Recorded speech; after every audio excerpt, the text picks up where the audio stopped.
warahmatullahi wabarakatuh. Waalaikumsalam warahmatullahi wabarakatuh. Alhamdulillah ya kita bisa berkumpul di sini di jam yang menjelang siang ya dalam acara kegiatan desiminasi guru penggerak angkatan 11 budaya positif di sekolah. Ya, sebelum kita masuk ke acara, saya akan membacakan susunan acara terlebih dahulu ya. Sebelumnya nanti ada pembukaan dari saya sendiri, lalu ada sambutan dari kepala sekolah, dan ketiga ada pemaparan materi desiminasi budaya positif di sekolah oleh Ibu Elvi Agustiani MPD. Yang keempat nanti ada sesi tanya jawab, dan yang terakhir ada penutupan atau doa. Sebelum kita masuk ke pembukaan, saya mau baca pantun dulu. Jadi nanti kalau udah cakep ya Bapak Ibu ya. Ya, Telapangan mengembala keledai. Bawa unta ke tengah gurun. Sebelum acara kita mulai, izinkan saya membawa pantun. Pantun yang kedua nih. Soalnya saya pengennya berancak terus. TV tersebut sering dipukul dengan gaya bakat tersilat. Bila semua sudah berkumpul, mari mulai dengan semangat.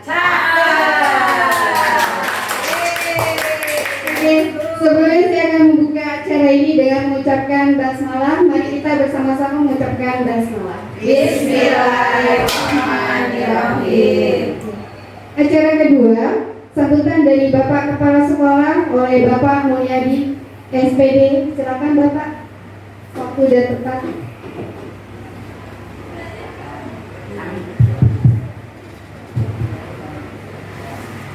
Bismillahirrahmanirrahim. Assalamualaikum warahmatullahi wabarakatuh. Waalaikumsalam warahmatullahi wabarakatuh. Alhamdulillah wa nikmatillah wa syukurillah wa la haula wa la quwwata illa billah. Amma ba'du. Rabbi shrah li sadri wa yassir li amri wahlul 'uqdatam min lisani yafqahu qawli. Amma ba'du. Yang saya hormati Bapak dan Ibu guru, yang saya hormati terutama Ibu Elvi sebagai calon guru penggerak angkatan 11. Alhamdulillah, marilah sama-sama kita memanjatkan puji dan syukur kehadirat Allah Subhanahu wa taala pada siang menjelang sore ini. Kita masih sama-sama diberikan nikmat sehat, terutama nikmat sehat jasmani dan nikmat sehat rohani, sehingga dapat melaksanakan kegiatan serta program-program yang memang telah direncanakan. Nah, kebetulan pada siang hari ini ada satu pertemuan yang sangat kita dukung oleh teman kita, yaitu dalam rangka kegiatan desiminasi budaya positif di sekolah kita, dalam rangka memenuhi program-program beliau yang sedang dilaksanakan di dalam melaksanakan atau calon guru penggerak di angkatan 11 ini. Tentunya atas nama kepala sekolah sangat mendukung kegiatan ini. Mudah-mudahan kedepannya apa yang beliau inginkan, dicita-citakan, kegiatan tersebut dapat berhasil dan berjalan dengan baik, dan pada akhirnya tentunya harapan kita semua dapat lulus dengan predikat yang baik menjadi seorang guru penggerak. Itu saja mungkin sebagai kata sambutan dan motivasi dari saya. Dan tentunya sekali lagi sama-sama kita dukung kegiatan ini. Semoga apa yang beliau harapkan, inginkan dapat dengan lancar, tidak ada hambatan apa-apa. Kurang lebihnya mohon maaf. Billahi taufiq wal hidayah. Wassalamualaikum warahmatullahi wabarakatuh. Waalaikumsalam warahmatullahi wabarakatuh.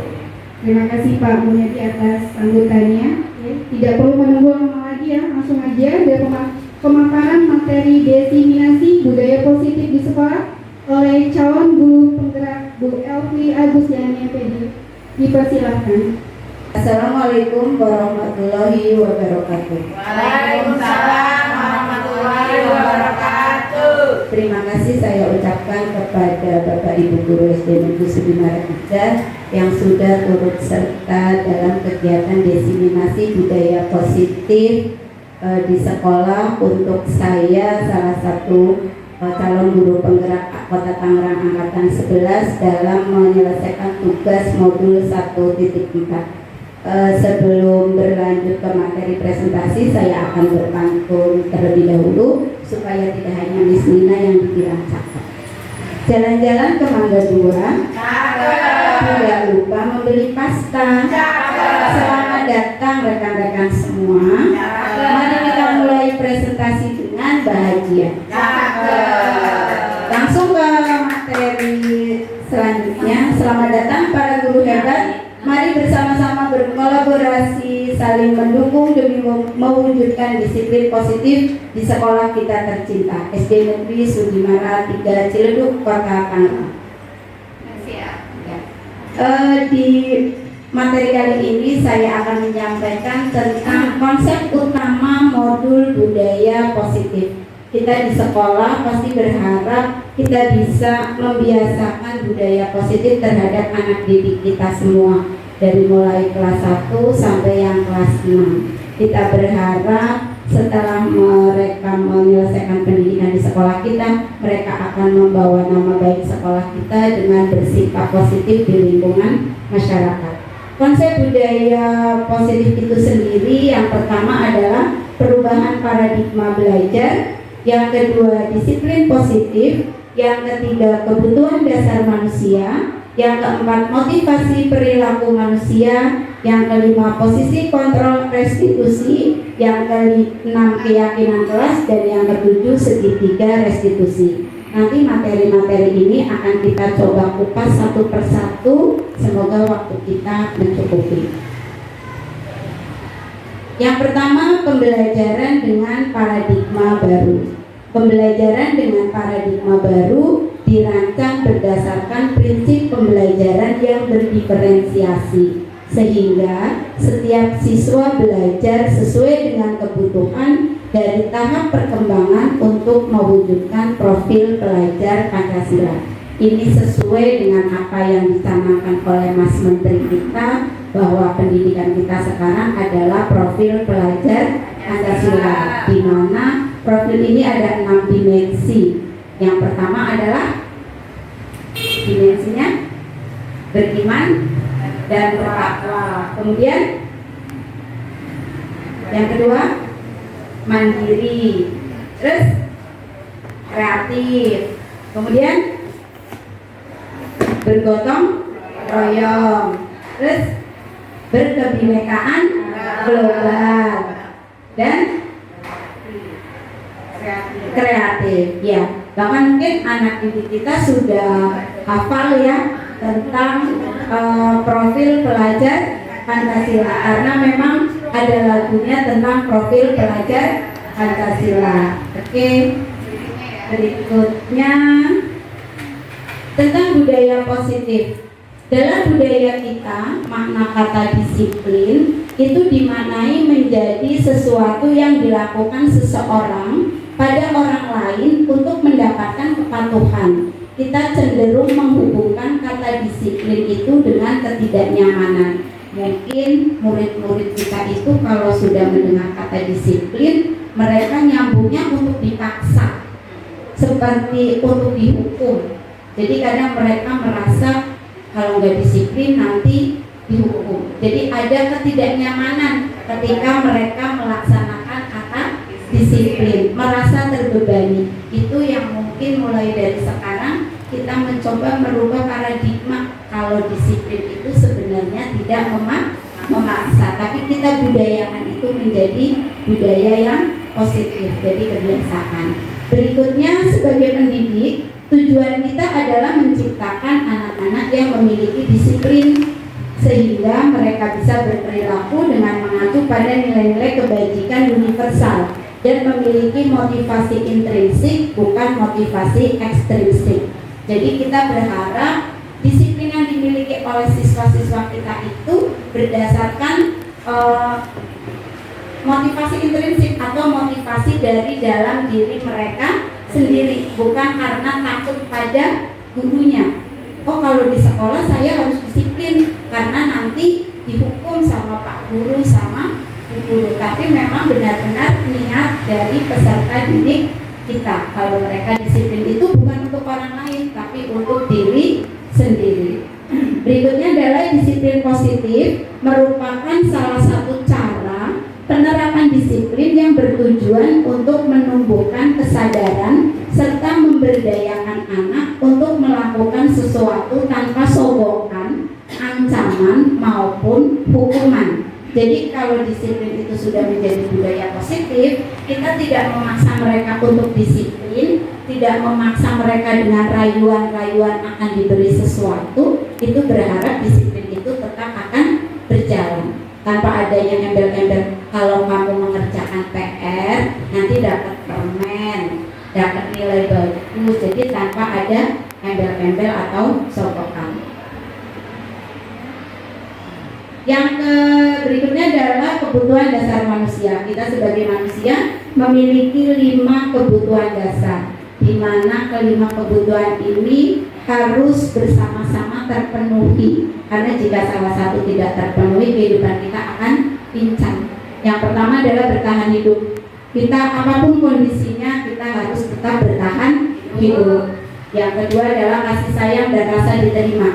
Kita semua butuh rasa kasih sayang. Anak-anak murid kita di sekolah butuh rasa kasih sayang dari kita, supaya mereka nyaman ketika berada di sekolah. Berikutnya adalah penguasaan. Kadang anak didik kita itu perlu diakui oleh kita. Ada yang iseng, sebenarnya mungkin mereka tidak berniat iseng, tapi mereka sedang minta perhatian. Mereka ingin menunjukkan, ini loh saya bisa seperti ini, bisa berkuasa. Ini adalah penguasaan. Berikutnya adalah kebebasan. Kita semua butuh kebebasan untuk melakukan aktivitas-aktivitas ketika di sekolah tidak ada batasan. Ya, berikutnya adalah kesenangan. Setelah kita melakukan rutinitas, mungkin kita ada jenuhnya, ada capeknya, kita butuh yang namanya kesenangan, baik yang bersifat rohani maupun yang bersifat jasmani. 5 kebutuhan ini harus dipenuhi secara berkesinambungan seluruhnya. Jika kita bisa bertahan hidup, memiliki rasa kasih sayang, punya kekuasaan, punya kebebasan, tapi tidak memiliki kesenangan, itu juga jiwa kita pasti akan terasa hampa. Ya, selanjutnya motivasi perilaku manusia. Motivasi merupakan dorongan yang timbul pada diri seseorang secara sadar atau secara tidak sadar untuk melakukan suatu tindakan dengan tujuan tertentu.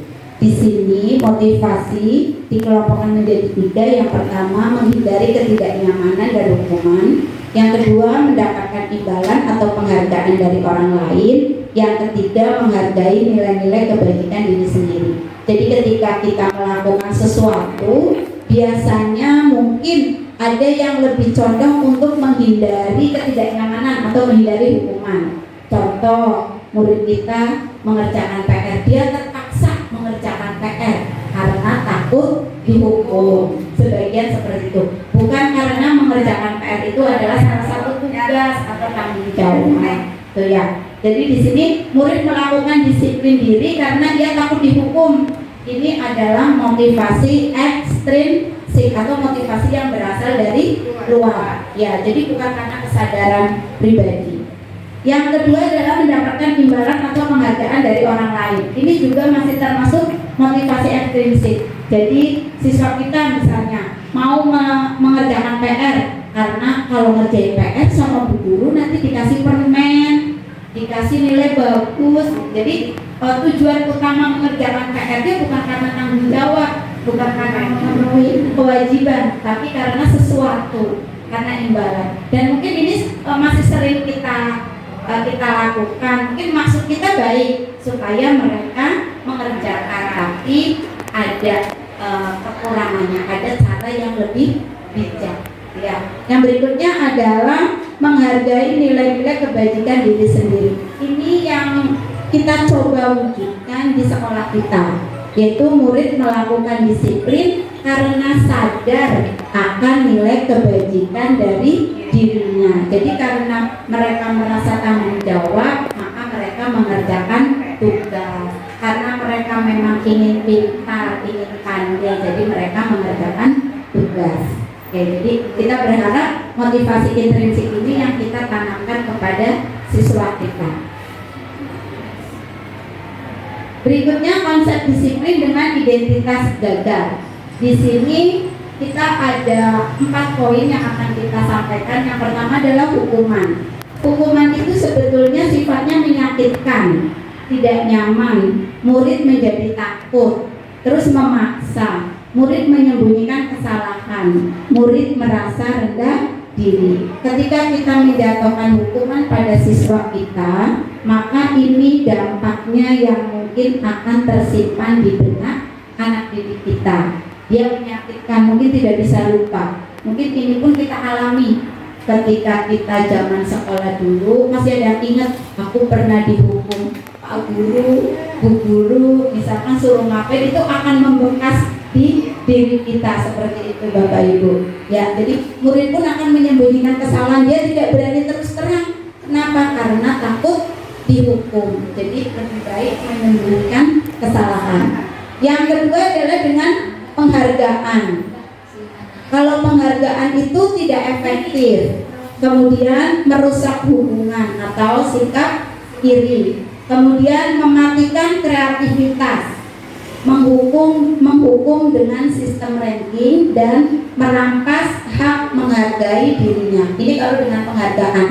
Tidak efektifnya ketika si guru tidak memberikan penghargaan, maka murid tidak mau melakukan tanggung jawabnya. Ketika guru biasanya memberikan pancingan dengan mungkin permen, ciki dan sebagainya, ketika guru tidak membawa, Bu guru nggak kasih apa-apa, aku nggak mau ngerjain. Jadi itu akan merusak hubungan kita juga. Kemudian ada sifat iri.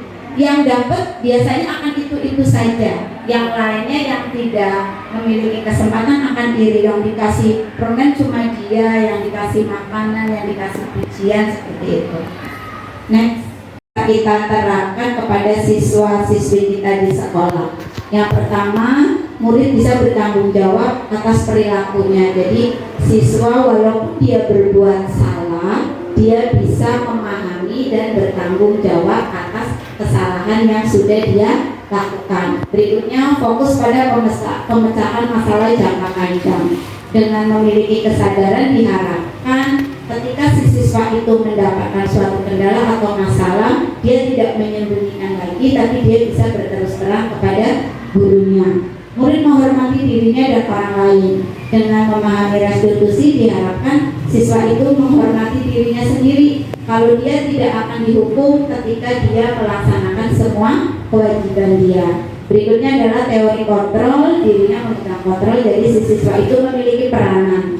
Dan murid bersemangat memperbaiki kesalahan. Karena kita tidak menghukum, kita memberikan waktu ke mereka untuk perbaikan diri, maka murid tidak akan malu mengakui kesalahannya dan dia pun akan bersemangat memperbaiki kesalahan yang sudah dilakukan. Ya. Kemudian pendekatan restitusi. Karena kita berharap kita bisa melakukan pendekatan restitusi, di sini pertama pengertian restitusi. Restitusi adalah proses menciptakan kondisi bagi murid untuk memperbaiki kesalahan mereka sehingga mereka bisa kembali pada kelompok mereka dengan karakter yang lebih kuat. Ini adalah pendapat dari Gessen tahun 2004. Ciri-ciri restitusi itu sendiri, satu, bukan menebus kesalahan, namun belajar dari kesalahan. Jadi kita berharap siswa kita itu paham atas kesalahannya, kemudian belajar dari kesalahannya dan tidak mengulangi kesalahannya lagi. Yang kedua adalah memperbaiki hubungan. Kita berharap dengan restitusi ini hubungan antara guru dan siswa membaik, dalam artian siswa tidak lagi takut kepada gurunya, tidak lagi menyembunyikan kesalahannya. Bahkan mungkin ketika dia lupa mengerjakan PR sampai sekolah baru ingat, dia berani menyampaikan ke gurunya, maaf Bu, maaf Pak, saya lupa mengerjakan PR. Nanti pas istirahat saya tidak akan keluar kelas, saya akan mengerjakan PR. Jadi tanpa kita meminta pun mereka akan mengakui. Berikutnya adalah menuntut untuk melihat ke dalam diri dan mencari kebutuhan dasar yang mendasari tindakannya. Ketika anak melakukan suatu kesalahan, pasti ada salah satu kebutuhan dasar mereka yang tidak terpenuhi, jadi merasa terabaikan. Dan fokus pada karakter bukan tindakan. Di sini tujuan kita adalah membiasakan budaya positif untuk karakter, bukan tindakan menjustis kalau anak itu bersalah. Yang selanjutnya menguatkan dan fokus pada solusi. Kita harus fokus dengan solusi yang akan kita lakukan. Nah, perbedaan antara tadi hukuman, konsekuensi, dan restitusi. Kalau hukuman ini guru menghukum siswa tersebut, misalnya karena tidak mengerjakan PR, di sini siswanya sering tidak mengerjakan PR, hukumannya pertama disuruh menghormat kepada bendera selama 10 menit. Itu mungkin zaman kita dulu seperti itu ya, kadang disuruh lari keliling lapangan dan sebagainya. Tapi ketika menggunakan konsekuensi, ini guru memberikan konsekuensi untuk mengerjakan PR-nya saat istirahat atau dikerjakan sebanyak 3 kali lipat. Ini juga gurunya tegas dan siswa pun akan menghormati peraturan. Pasti siswa mau melakukan walaupun dengan terpaksa. Tapi ketika restitusi, guru akan bertanya keyakinan kelas mana untuk membantu siswa menyelesaikan masalahnya. Guru terbuka dan siswa pun menghormati dirinya dan orang lain. Next. 5 posisi kontrol kita di segitiga restitusi. Kita sebagai guru itu ada 5 posisi kontrol. Yang pertama adalah penghukum, yang kedua pembuat rasa bersalah, yang ketiga pemantau, yang keempat kita sebagai teman, dan yang kelima sebagai manajer. Dari 5 sistem kontrol ini memang kita sebagai pendidik diharapkannya berada di posisi manajer.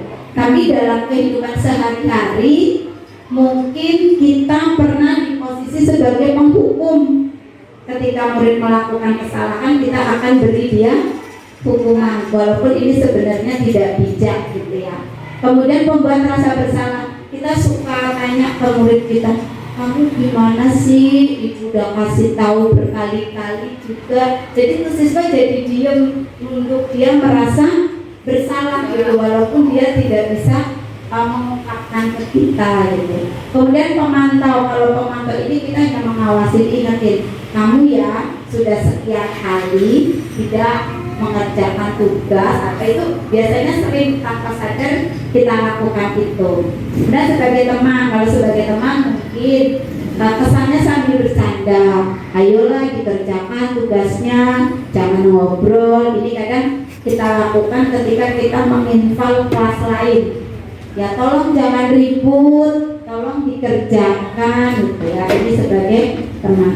Dan kalau sebagai manajer di sini, ini kita benar-benar membimbing, menuntun siswa agar mereka mau menyelesaikan masalah yang sudah mereka lakukan. Next. Contoh menerapkan 5 posisi kontrol bagi kita guru. Kasusnya di sini yang saya contohkan adalah siswa yang tidak memakai atribut lengkap saat upacara. Mungkin kalau tadi upacara ada yang ada yang tidak pakai topi dan sebagainya. Ketika kita jadi di posisi penghukum, mungkin kita akan mengatakan kepada siswa itu, patuhi peraturan sekolah, lalu berdiri di depan. Perlu berdirinya di barisan paling depan. Dan itu mohon maaf, kita pun sering melihat sendiri ketika kita upacara.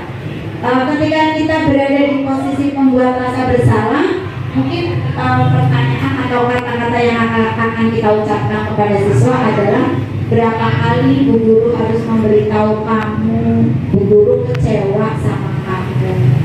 Kadang sampai kita pinjamkan topi ya, mungkin jadi pernah ngalamin saya masuk ke kelasnya untuk meminjam topi biar siswanya tidak berada di posisi ini gitu. Kemudian sebagai teman kita mungkin bisa menyampaikan kemudian dengan ayolah yang tertib, buat Bu Guru bangga sama kalian gitu ya. Kalian tidak apa-apa kalau kali ini salah, tapi tolong jangan diulang gitu. Kemudian sebagai pemantau, kalau sebagai pemantau kita hanya sekilas mungkin memberitahunya kamu sudah melanggar peraturan apa yang sudah kamu langgar dan apa konsekuensinya. Ini biasanya di sekolah kita dilakukan setelah selesai upacara yang mereka tidak tertib itu di depan kemudian akan ditanya. Selanjutnya sebagai manajer, kalau kita di posisi sebagai manajer dan memang posisi manajer ini yang diharapkan untuk kita tempati di sini adalah kita bisa bertanya, apa kamu tahu kesalahanmu apa kali ini dengan apa gitu ya. Kemudian kira-kira bagaimana kamu akan memperbaiki kesalahan ini. Jadi tidak ada hukuman, tidak ada teguran, tidak ada ucapan rasa bersalah. Kita dekati anak, kemudian kita tanya, kamu melakukan ini karena apa, kesalahanmu apa solusi kamu untuk selanjutnya. Setelah anak mengungkapkan, ya Bu saya salah tidak pakai topi, terus solusinya apa? Minggu depan saya akan pakai topi, saya tidak mau dihukum lagi. Jadi kita berharap solusi itu datangnya bukan dari kita, tapi solusinya datang dari siswa, karena siswa memahami apa aturan-aturan yang harus mereka taati, seperti itu. Nah, keyakinan kelas di kurikulum Merdeka ini mungkin Bapak Ibu juga sudah sangat paham ada budaya yang namanya keyakinan kelas. Jadi sebelum kita memulai pembelajaran mungkin di awal tahun ajaran kemarin kita membuat yang namanya keyakinan kelas, dan keyakinan kelas itu sebetulnya harusnya berasal dari siswa, bukan dari kita. Ya, selamat datang Pak Kohar. Keyakinan kelas. Mengapa disebutnya keyakinan kelas? Mengapa bukan peraturan kelas? Itu ya. Jadi mengapa kita memiliki peraturan tentang penggunaan helm pada saat mengendarai kendaraan roda 2 atau motor? Kenapa kira-kira? Mengapa kita memiliki peraturan tentang penggunaan helm pada saat mengendarai kendaraan roda 2 atau motor? Supaya tertib, supaya selamat mungkin ya. Kemudian kemarin pas kita pandemi itu selalu ada peraturan memakai masker dan cuci tangan. Mengapa kita memiliki peraturan tentang penggunaan masker dan mencuci tangan setiap saat? Supaya sehat ya. Jadi kita berharap keyakinan kelas itu muncul dari siswa karena keyakinan dia. Oh iya, saya belajar supaya saya pintar ya. Oh saya mematuhi peraturan supaya saya tertib dan sebagainya. Next. Oke, ini adalah saya mempraktekkan membuat peraturan keyakinan kelas di kelas saya di kelas 6A. Yang pertama kita berdiskusi dengan siswa kelas 6A, kira-kira peraturan apa saja, mulai dari kedisiplinan, kebersihan, kemudian penggunaan handphone atau gadget dan sebagainya. Ya, pertama berdiskusi, kemudian merumuskan peraturan keyakinan kelas itu. Keyakinan kelas itu diusahakan kalimatnya adalah kalimat positif, tidak menggunakan kalimat negatif. Jadi kalau misalkan tidak boleh datang terlambat, nanti pas menjadi keyakinan kelasnya kita membuat menjadi kalimat positif. Jadi usahakan menghindari kata-kata tidak, misalnya datang tepat waktu gitu ya. Yang berikutnya adalah keyakinan kelas. Anak-anak menulis di kertas post-it, setelah itu kita kumpulkan, kita tempel nanti dari apa yang sudah ditulis oleh siswa kita kelompok-kelompokkan, mana yang masuk ke disiplin, mana yang masuk ke tanggung jawab, mana yang masuk tentang penggunaan gadget atau handphone gitu, karena untuk saat ini kalau kita melarang anak-anak tidak membawa handphone khususnya di kelas tinggi mungkin agak repot. Ketika kita melarang mereka tidak membawa handphone, malah mereka membawa tapi dengan diumpetin ya, ngumpet-ngumpet. Jadi lebih baik kita terus terang boleh membawa, tapi ada keyakinan kelas yang harus mereka taati. Misal ketika pembelajaran yang tidak memerlukan handphone tidak boleh dikeluarkan, atau handphone silakan dikumpulkan di meja guru. Tapi ketika pembelajaran itu memerlukan handphone, silakan dipakai handphonenya. Itu saya sendiri di kelas seperti itu, karena ketika melarang pasti tetap ada yang bawa dan di umpet-umpetin, malah jadi repot kita ngawasinnya gitu ya. Next, ini keyakinan kelas di 6A sebagai contoh untuk di kelas saya. Yang pertama adalah tentang kehadiran dan keterlambatan. Jadi siswa benar-benar memahami kalau mereka terlambat itu konsekuensinya apa, seperti itu. Kemudian kebersihan dan kerapian, tentang kebersihan kelas dari mulai tugas piket dan sebagainya. Setiap hari tanpa disuruh, kalau yang piket pasti ketika temannya sudah pulang, mereka akan pulang belakangan karena mereka harus nyapu, dan sekarang sudah tidak pakai diingatkan tapi mereka sudah bertanggung jawab. Kalau yang tidak mengerjakan PR, mereka ngaku, "Bu, saya tidak mengerjakan PR." Terus solusi kamu apa? Saya piket 2 hari. Mereka udah tahu saya piket 2 hari, Bu, gitu. Oke. Tapi PR-nya juga tetap dikerjakan, karena kalau tidak dikerjakan nanti nilai mereka kosong. Jadi tetap dikerjakan. Kemudian peralatan sekolah. Untuk peralatan sekolah saya mengharapkan dari anak-anak itu membawa sendiri supaya tidak ribut ketika meminjam ke temannya. Yang berikutnya adalah tentang seragam. Seragamnya mulai didisiplinkan. Kalau saya di kelas 6 itu perlengkapan atributnya sudah mulai nama, bendera, lokasi dan sebagainya. Kita kasih waktu perlahan sekalian berkomunikasi dengan orang tua, gitu ya.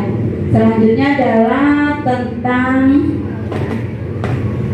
masih keyakinan kelas ya, teknologi dan gadget. Di sini kita punya kesepakatan di kelas mematikan gadget atau handphone selama jam pelajaran. Gunakan gadget sesuai dengan instruksi guru, dan ini alhamdulillah di kelas saya 6A bisa dipatuhi oleh anak-anak, karena kadang kita membuat poster dengan aplikasi Canva, mereka mau tidak mau menggunakan handphone. Berikutnya adalah disiplin dalam pembelajaran. Ketika guru mengajar, menjelaskan, mereka diam, mendengarkan, tapi ketika mereka akan mengajukan pertanyaan atau apa juga harus sopan. Kemudian kerjasama dan partisipasi, ini untuk kolaborasi siswa. Ketika berdiskusi, berkelompok dan sebagainya, mereka harus bekerja sama. Seperti tadi di kelas saya praktek tentang lagu daerah, lagu dan nari, itu mereka maju satu kelompok 4 orang, sudah cukup bagus, mereka sambil menari dan menyanyi untuk lagu daerah. Kemudian untuk tugas dan PR, selesaikan tugas tepat waktu, bertanggung jawab atas PR yang diberikan. Dan di kelas saya memang ada keyakinan kelasnya kalau tidak mengerjakan PR, ada solusi, salah satunya adalah piket siang 2 hari. Jadi mereka kalau tidak mengerjakan PR langsung bilang, "Bu, aku lupa nggak ngerjain PR." Terus solusinya nanti siang aku bantuin piket. Jadi mereka membantu piket yang hari itu. Tapi PR tetap dikerjakan ya, mereka kerjakan. Jadi mereka pun mengucapkannya tidak dengan terpaksa, tapi dengan asik kerja. Next. Ya, di sini adalah bagaimana pembentukan keyakinan kelas. Mungkin jika Bapak Ibu ada yang belum sempat membentuk keyakinan kelas, bisa kita buat sekarang nanti di kelas bersama siswa-siswinya, terutama untuk yang kelas tinggi. Kalau yang kelas rendah mungkin bisa ditanya ke siswanya, kemudian kita ringkas sendiri. Yang pertama adalah untuk keyakinan kelas itu lebih abstrak dari peraturan. Kalau peraturan itu kesannya resmi, peraturan itu memaksa. Contohnya tata tertib SD Negeri Sudimara 3 itu banyak. Kalau keyakinan kelas itu sesuai dengan kebutuhan kelas kita masing-masing. Jadi antar kelas bisa berbeda-beda. Mungkin di kelas ini seperti ini, di kelas satunya berbeda, tidak jadi masalah. Karena memang kebutuhan kelas kita juga berbeda-beda. Yang kedua adalah berupa pertanyaan universal atau pertanyaannya bersifat umum. Ya, contohnya tadi, misalkan, bolehkah kita datang terlambat? Bolehkah kita tidak memakai seragam? Itu jadi masih universal. Nanti anak-anak akan menjawab sendiri dan membentuk keyakinan. Sedikit saja agar mudah diingat. Keyakinan kelas itu kalimatnya singkat-singkat saja, biar anak-anak ingat. Ya, 5 atau 6 boleh. Yang berikutnya adalah sesuai dengan kondisi kelas atau sekolah agar mudah ditetapkan. Jadi harus disesuaikan dengan kondisi kelas kita. Dan semua warga kelas atau sekolah dilibatkan saat membuat. Ketika kita membuat keyakinan kelas, berarti seluruh siswa harus terlibat supaya tidak merasa terpaksa. Next. Berikutnya segitiga restitusi. Kita ketika menghadapi masalah, setiap hari pasti kita ada masalah dengan siswa kita. Itu diharapkan dalam penyelesaiannya menggunakan segitiga restitusi. Segitiga restitusi ini ada 3 bagian. Yang pertama adalah menstabilkan identitas. Yang kedua adalah validasi tindakan yang salah. Yang ketiga adalah menanyakan keyakinan. Pertama, menstabilkan identitas. Kita semua akan melakukan hal terbaik yang bisa kita lakukan. Jadi ketika siswa kita melakukan suatu kesalahan, usahakan kita jangan langsung menyalahkan siswa, tapi kita mengidentifikasi dulu, menstabilkan dulu agar si siswa ini tidak merasa bersalah, tidak minder. Misalkan kita dengan bertanya, kenapa kamu lakukan itu? Seperti itu, dengan bahasa yang lemah lembut dan yang ramah. Jangan langsung dicecar, kamu lagi, seperti itu. Mungkin ini yang untuk koreksi kita. Kemudian berikutnya adalah validasi tindakan yang salah. Kita tahu semua perilaku yang kita lakukan pasti memiliki alasan. Misal ada siswa, contoh di kelas saya itu ada yang suka iseng mindahin pulpen temennya, dipindahin, digeser sana, geser sini, seperti itu. Lama-lama pulpen itu dicari gak ketemu. Kali saya panggil, saya tanya, kenapa sih kamu lakukan itu? Kata dia, iseng bu. Kenapa iseng gitu? Ya paling mesem gitu jawabannya. Terus solusinya apa? Nanti kalau misalkan kamu di posisi yang pulpennya hilang, bagaimana perasaan kamu? Lama-lama mereka, ya bu, nanti saya ganti, pulpen temennya diganti. Jadi kita tidak usah menjas kalau siswa kita itu salah. Berikutnya adalah menanyakan keyakinan. Tadi kita sudah memiliki keyakinan kelas. Mungkin kalau di kelas saya salah satunya adalah tentang peralatan sekolah. Nah, ketika ada teman yang iseng, saya kembalikan lagi, kalau keyakinan kelas kita atas perbuatan kamu yang sudah kamu langgar apa? Ya bu, tadi tentang peralatan temannya. Terus bagaimana? Ya nanti saya ganti atau saya cari dan sebagainya. Itu jadi kita semua harus memiliki motivasi internal supaya apa yang kita lakukan itu tanpa unsur paksaan. Next. Berikut contoh penerapan segitiga restitusi di kelas 6. Silakan Alifa duduk. Alifa, kamu tahu apa tidak dipanggil sama ibu? Kalau boleh ibu tahu, kenapa sudah beberapa kali kamu terlambat ke sekolahnya? Kenapa bangun kesiangan?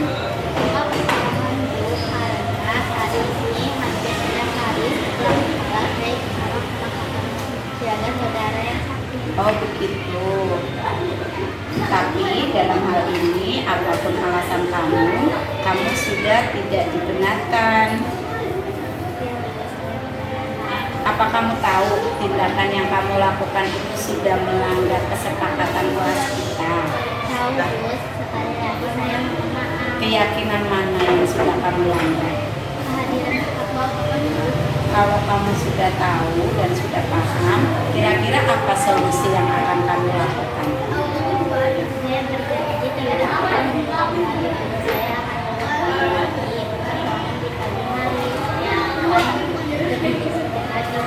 Baiklah, terima kasih. Silahkan kembali ke kelas. Assalamualaikum warahmatullahi wabarakatuh. Perkenalkan, nama saya Alifah Sofia Hana Isya, kelas 6A SD Negeri Sudimarat 3 Ciledug. Saya senang dan berterima kasih kepada Bu Evi karena saya sudah diingatkan tentang keyakinan kelas yang sudah kami sepakati. Saya berjanji tidak akan mengulangi tindakan seperti kemarin. Wassalamualaikum warahmatullahi wabarakatuh. Silakan dulu Rizky. Kamu tahu kenapa Ibu panggil? Ibu mau tanya, hari Sabtu kemarin kamu kemana kok tidak ikut eskul? Kenapa pulang? Apapun alasan kamu, dalam hal ini tindakan kamu itu tidak benar. Ya, kamu harus paham. Kamu tahu tindakan kamu kemarin sudah tidak menaati keyakinan kelas kita? Keyakinan mana yang kamu abaikan? Oke, kalau kamu sudah paham.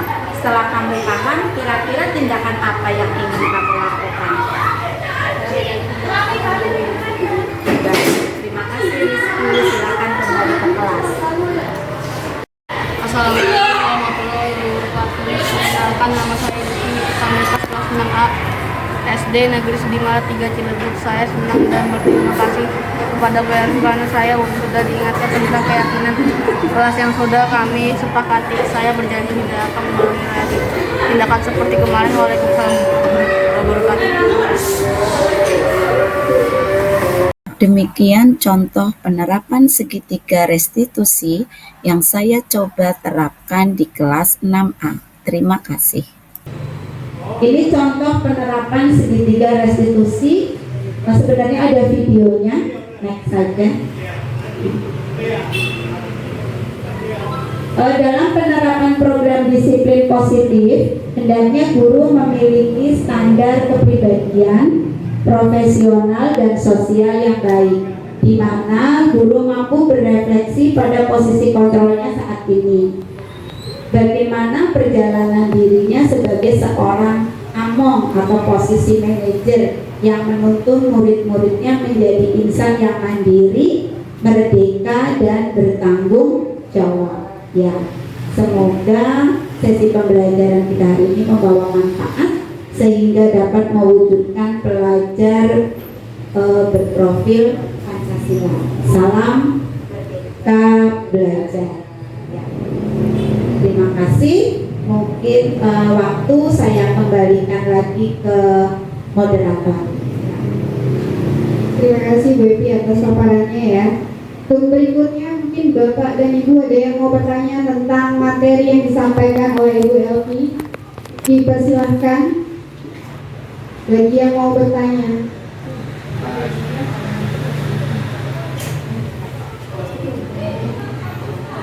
Masih semangat ya semua ya? Oke, silakan. Yang mau bertanya siapa? Saya boleh? Boleh, silakan. Dengan Ibu siapa ini? Saya Ibu Dian. Bentar, Bu Dian.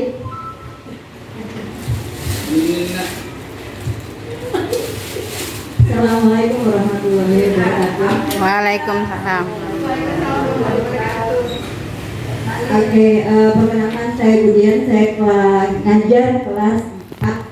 Ingin bertanya nih tentang paparan yang tadi sudah dipaparkan, yang disampaikan tadi.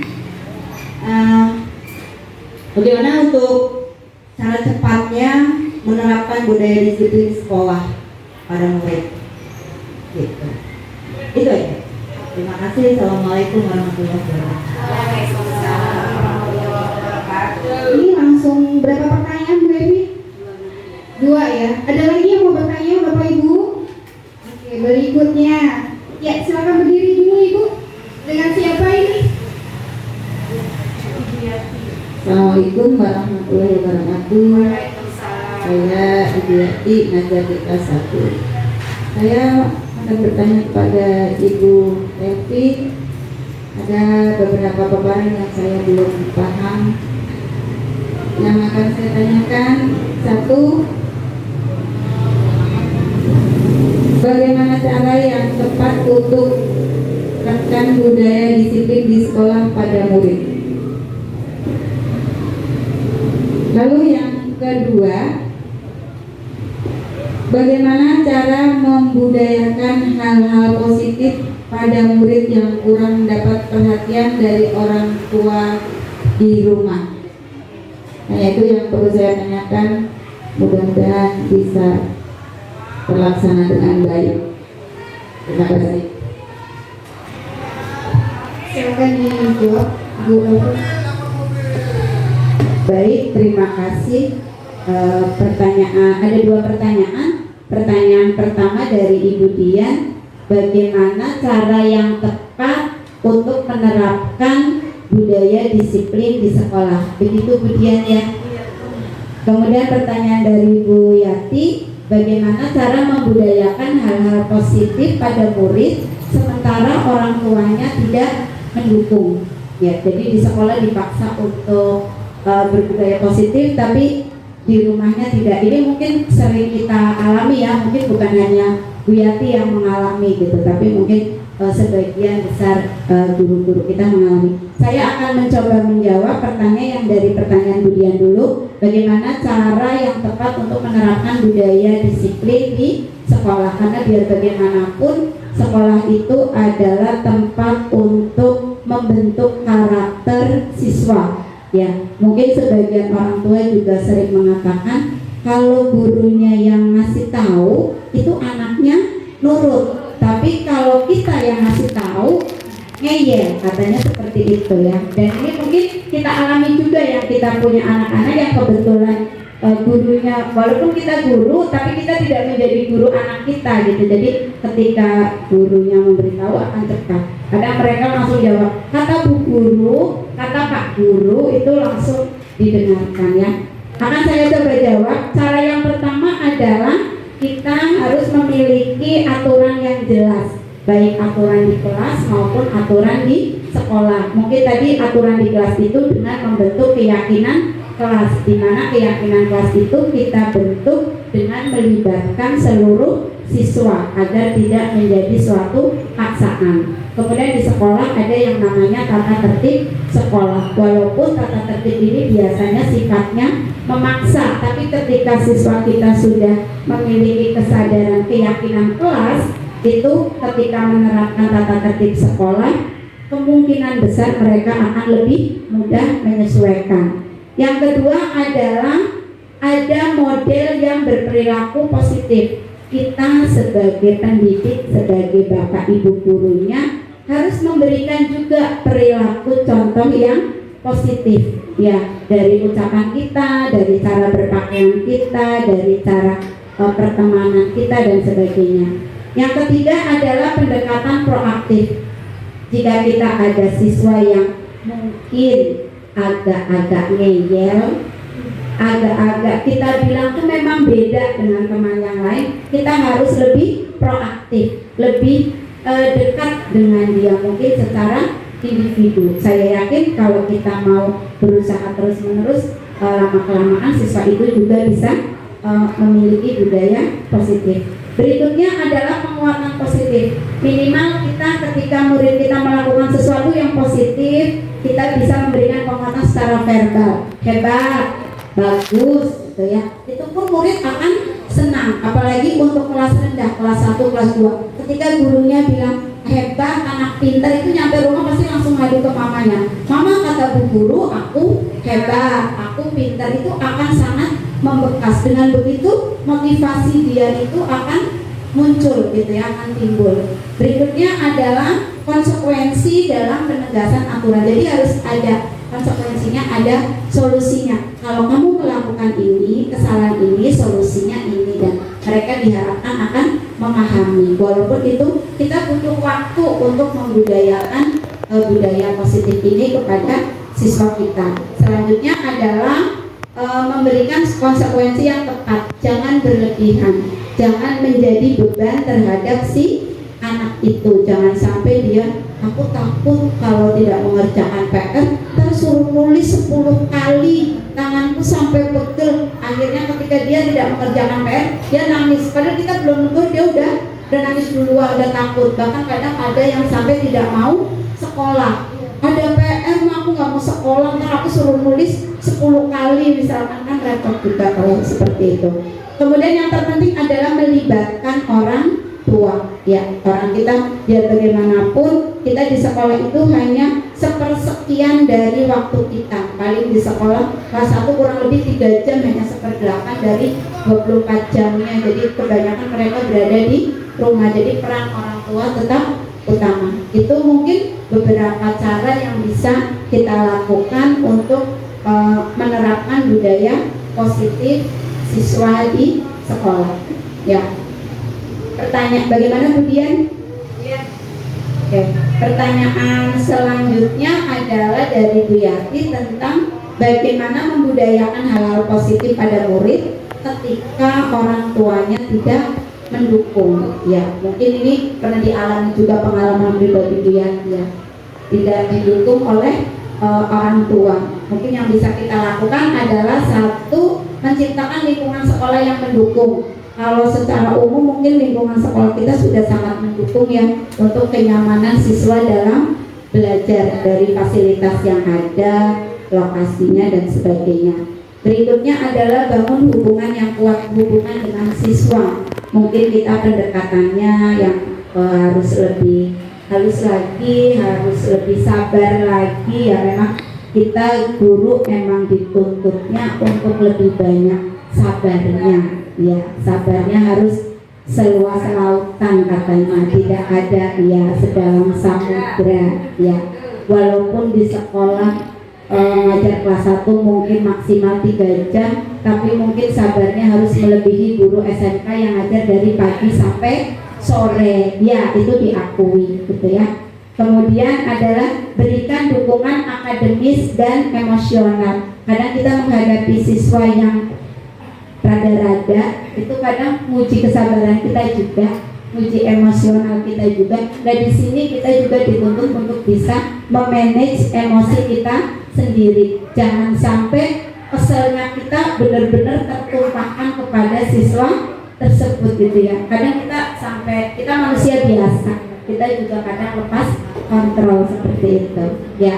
Berikutnya adalah menciptakan rutinitas yang struktur. Jadi misalkan memang ada anak yang kurang mendapat dukungan, kita kalau ada waktu senggang kita panggil si anak itu, ada waktu khusus untuk menyelesaikan, menangani masalah-masalah si anak itu, ya. Dan yang berikutnya lebih penting adalah bekerja sama dengan orang tua, mengkomunikasikan ibu. Kalau kita di sekolah itu siswa diusahakan seperti ini, harus ada capaian seperti ini. Mohon ibu juga mendukung apa yang sudah dilakukan di sekolah. Jangan hanya di sekolah tapi di rumah tidak diingatkan, itu juga akan sulit. Jadi usaha yang kita lakukan nanti bisa dibilang sia-sia. Kalaupun misalkan ada hasilnya mungkin belum maksimal, seperti itu. Ya, seperti itu Bu Yati untuk jawabannya. Ya, terima kasih. Masya Allah, ya, luar biasa jawaban dari Ibu Elmi. Semoga ya jawaban-jawaban yang diberikan oleh ibu-ibu bisa puas, ya, atas jawaban dari Ibu Elmi barusan. Oke, berikutnya, acara berikutnya apa? Lanjut ke Ibu Elmi untuk ditutup atau gimana, Bu Elmi? Boleh. Pantun penutup saja, ya, Bapak Ibu. Ya, terima kasih atas waktunya. Mohon maaf atas segala kesalahan. Mungkin sebelum ditutup saya ada pantun. Tanah luas tak ada tuannya, tombak tajam ditancapkan. Atas perhatian dan bantuannya, terima kasih saya ucapkan. Mobil baru diberikan tuan, bahagianya hatiku. Terima kasih kawan-kawan, sudah banyak membantuku. Mohon maaf lahir batin. Billahi taufiq wal hidayah. Wassalamualaikum warahmatullahi wabarakatuh.